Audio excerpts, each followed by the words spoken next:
चूसरबा केरा पेरे वाला चूसरबा फेको मूसर जमाना ये दूसरबा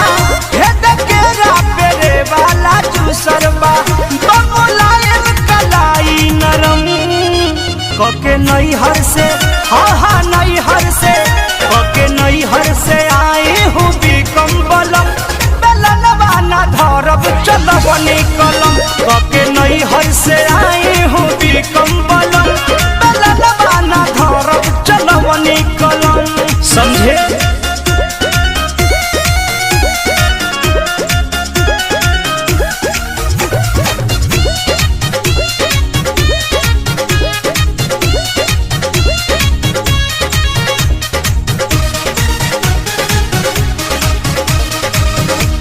ओल्ड कर होल्ड बानी नया नाम हारजी खोजता बेतकियाला गावे के कभार दिया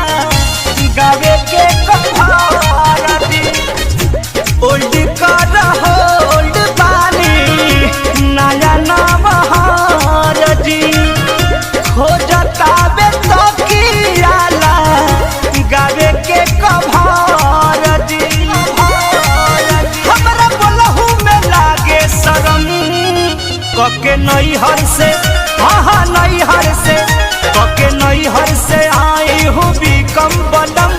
बेलनवा ना धरब चलब निकलम कके नैहर से आई हूँ बिकम बलम